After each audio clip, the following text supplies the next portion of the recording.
Hello guys, welcome to my new mini blog. আজকে সকাল থেকেই আমাদের পাশে ঝিরিঝিরি করে বৃষ্টি পড়ছে।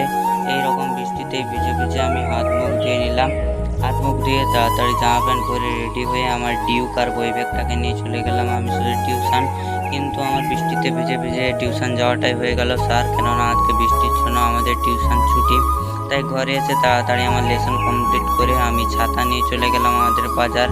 কিন্তু বাজারে গিয়ে দেখি বৃষ্টির জন্য আজ প্রায় সব দোকানই বন্ধ, কিন্তু এই মিষ্টির দোকানটা খোলা ছিল। তারপরে মিষ্টির দোকান থেকে লুচি ঘুগনি নিয়ে আমি বাড়ি ফিরে চলে এলাম। বাড়ি ফিরে এসে লুচি ঘুগনি তাড়াতাড়ি খেয়ে আমি স্নান করে নিলাম। স্নান করার পর তারপরে স্কুল ড্রেস পরে আমি স্কুলের জন্য রেডি হয়ে গেলাম। স্কুলের জন্য রেডি হয়ে তারপর আমি কাঁধে বই ব্যাগ নিয়ে চলে গেলাম স্কুল। যেহেতু আমি কিছু খেয়ে যাইনি, তাই বিকালে এসে দেখি মা আমার জন্যে দেশি পোলাও রান্না করেছিল। আমি দেশি পোলাও খাই। তোমরা চ্যানেলটাকে করে দাও সাবস্ক্রাইব। বাই।